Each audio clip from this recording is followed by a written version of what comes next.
Olá, meu nome é Carlos Eduardo da Costa Campos, professor da Universidade Federal de Mato Grosso do Sul, e juntamente com a minha equipe, João Guilherme Vieira Poiati, Luiz Miguel Pereira Lacerda e Miguel Ângelo Oliveira de Almeida, vamos apresentar a comunicação intitulada Preservando a História através da digitalização do acervo de numismática do Museu Histórico Nacional, ações do Acordo de Cooperação entre o FMS e o MHN.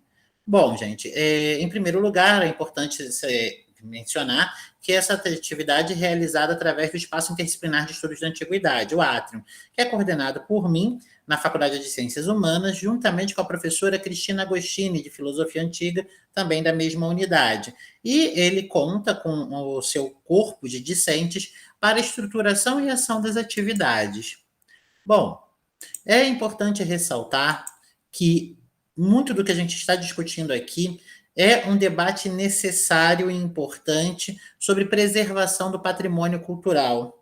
Tendo em vista todos os ataques que aconteceram este ano de 2023 ao patrimônio da União em Brasília, bem como o incêndio do Museu Nacional, que nos faz repensar a nossa relação com os objetos que estão musealizados, a sua divulgação e a sua popularização, tendo em vista que é algo extremamente necessário, tendo em vista que eles já passam, devido ao tempo, tanto com problemas de desgaste, bem como, muitas vezes, a precariedade da sua conservação e divulgação. Bom, para isso, então, a gente pensou em trabalhar com um museu específico, que é o Museu Histórico Nacional, pensando na sua divulgação, refletindo sobre como levar para diversas regiões da sociedade brasileira esse acervo, em específico de numismática romana e numismática da antiguidade como um todo, porque muitas ações já foram feitas com material de Brasil, mas pouco foi feito sobre o material de antiguidade. Isso se deu, esse acordo foi assinado no ano de 2022 e teve como antiga diretora do museu, a professora Fernanda Castro, uma grande incentivadora. Hoje, a professora Fernanda, ela se encontra no IBRAM como sua presidenta. Bom, o Museu Histórico Nacional ele tem uma grande importância para a gente poder lançar esse olhar, tendo em vista que ele é um museu que completou 100 anos, é um museu centenário. Esse museu tem, além da sua história do acervo e da sua importância para o campo da museologia, ele também tem uma arquitetura muito antiga, que remonta ao século XVII, e passou por diversas transformações históricas que contribuíram para que a gente possa refletir, problematizar os objetos museológicos, a museologia em si, o campo da história, da arqueologia, tendo em vista só a configuração. Então, é importante ressaltar muito sobre o papel do Museu Histórico Nacional no cenário científico e social brasileiro. Aqui nós temos, por exemplo, a antiga planta onde ficava o Museu Histórico Nacional. Nós temos aqui o início da estruturação que nós temos dele hoje. Aqui nós já temos umas reconfigurações dele. E aqui ele finalizado já com o modelo que nós conhecemos atualmente. Bom, essa parceria com o Museu Histórico Nacional também é importante ressaltar que não é nova, ela já é antiga.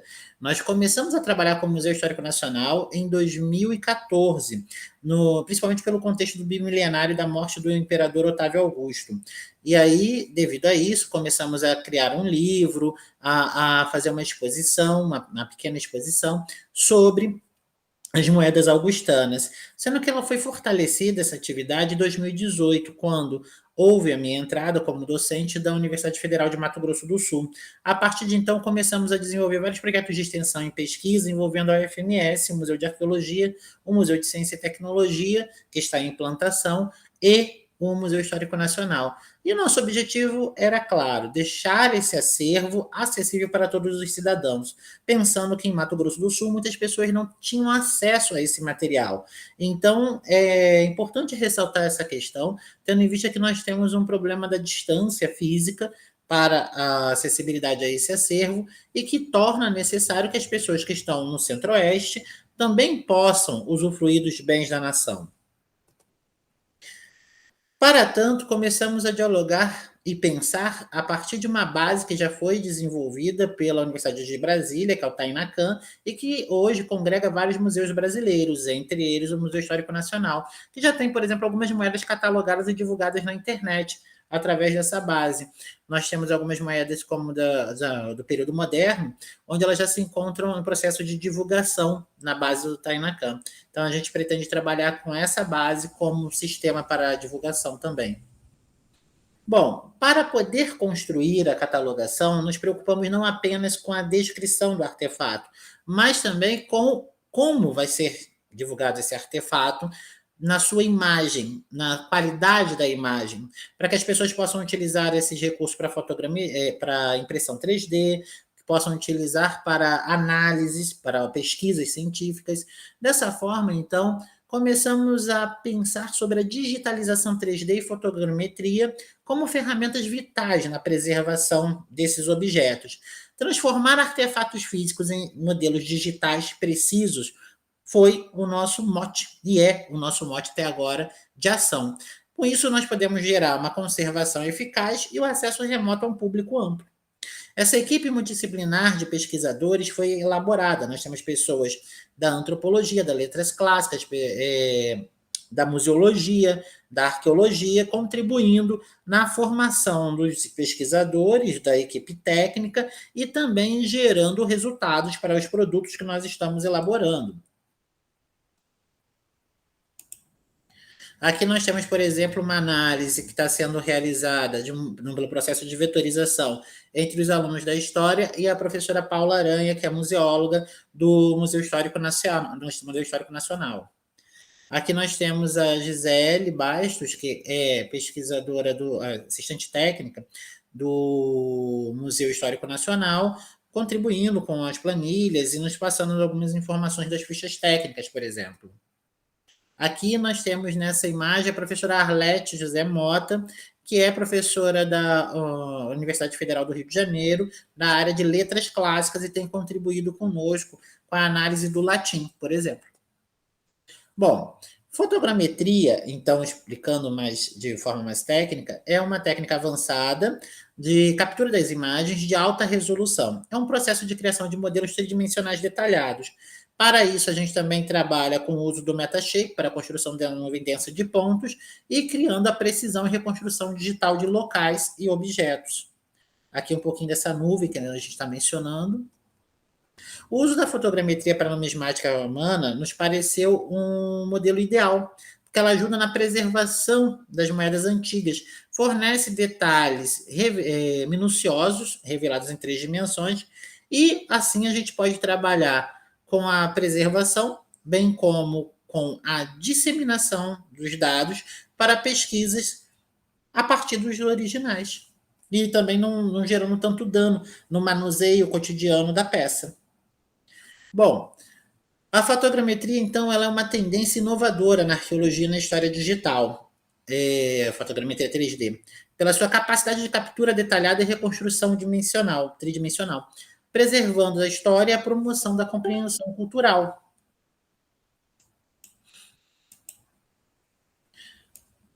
Aqui nós temos, por exemplo, uma das nossas moedas, onde a gente consegue, através dessa reconstrução, elaborar o que a gente chama do Sketchfab, e é disponibilizada no Sketchfab para que as pessoas consigam ampliar a moeda, ver a legenda, ver o busto, ver o significado e os detalhes que a gente está disponibilizando. Bom, isso tudo gera conexões, então, com várias áreas. No campo da filosofia antiga, por exemplo, a gente tem trabalhado analisando os símbolos com a professora Cristina Agostini, pensando no contexto histórico-cultural, pensando nas questões filosóficas, nos movimentos que a gente pode tentar ver através dos símbolos ou imagens. A gente tem trabalhado no campo da tradução, cotejando com a literatura. Então, por exemplo, a professora Cristina Agostini tem feito um levantamento na literatura antiga, muito interessante para poder nos passar sobre como que as sociedades refletiam as moedas. E um desses casos são, por exemplo, os trabalhos realizados por Aristóteles nas suas menções sobre a moeda na antiguidade. Bom, alguns resultados e perspectivas já foram lançados. A gente tem um projeto de cooperação com resultados visíveis através de missões científicas, das idas ao Museu Histórico Nacional. Nós tivemos a formação de novos estudantes, como o Germano Torres, João Guilherme Vieira Poiati, Leonardo Arguello Alves, Luiz Miguel Pereira Lacerda e Miguel Ângelo Oliveira de Almeida, trabalhando com fotogrametria, trabalhando com digitalização, catalogação, base de dados. Nós temos a Bolsa de Produtividade do CNPq, que foi conquistado através desse projeto, e também os acordos de cooperação que estão sendo feitos com as universidades do exterior, como a UMinho, a Universidade Nova de Lisboa e, por exemplo, a Câmara de Arqueologia de Alterchão.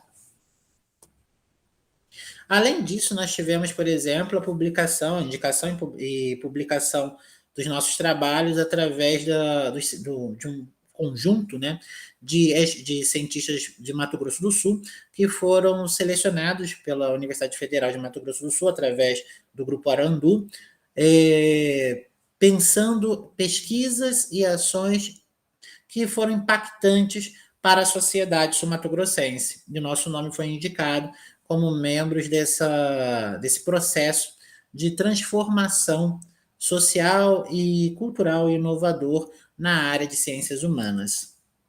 Além disso, nós também geramos alguns trabalhos práticos, entre eles, além da iniciação científica, os TCCs. E nós tivemos a defesa do Luiz Miguel Pereira Lacerda, que defendeu seu TCC no Museu Histórico Nacional, o que representou para a gente futuras parcerias e trabalhos muito importantes, tendo em vista que ele retoma uma tradição de defesa no setor de numismática de materiais ligados à arqueologia da antiguidade. Além disso, a gente pode ressaltar o projeto Um Dia no Museu, que é um projeto desenvolvido pelo Grupo de Estudos e Laboratório Átrio, visando, então, a democratização do acervo do Museu Histórico Nacional. Ele tem uma parceria com o Museu de Arqueologia da UFMS, nesse processo de divulgação para os interiores. O projeto ele já conseguiu, no ano de 2022, ser contemplado pelo edital da Semana Nacional de Ciência e Tecnologia, com R$125 mil, que possibilitou a gente comprar carimbos, realizar cartilhas, animações, para serem divulgadas nas escolas e também viajar ao interior com o nosso acervo. O conceito de patrimônio está no cerne desse projeto como divulgação científica. Atingimos 2.775 pessoas, o que foi um número alto e revelador para uma primeira ação. Aqui nós temos um pouco das atividades que desenvolvemos, das exposições. A parceria com Residência Pedagógica em Filosofia, onde nós temos a professora Cristina Agostini levando esse material também para as escolas conosco e através dos seus residentes. A oficina de numismática que realizamos. Aqui nós podemos ver as cartilhas do projeto Um Dia no Museu, já está indo para o volume 3. Aqui as animações, que também, tanto animações como cartilhas, estão divulgadas no site do Atrium UFMS.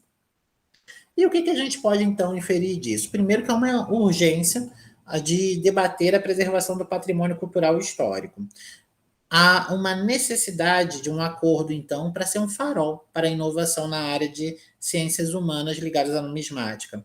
A digitalização 3D também é muito importante porque ela nos possibilita unir tecnologia com as técnicas de conservação, com as técnicas de divulgação científica, com as técnicas históricas de leitura de objetos. Então, há um caminho pelas humanidades digitais importantíssimo nesse trabalho. E, com isso, nós ratificamos a nossa missão no laboratório de preservação e conexão cultural para um futuro enriquecido. Aqui é a nossa bibliografia e obrigado.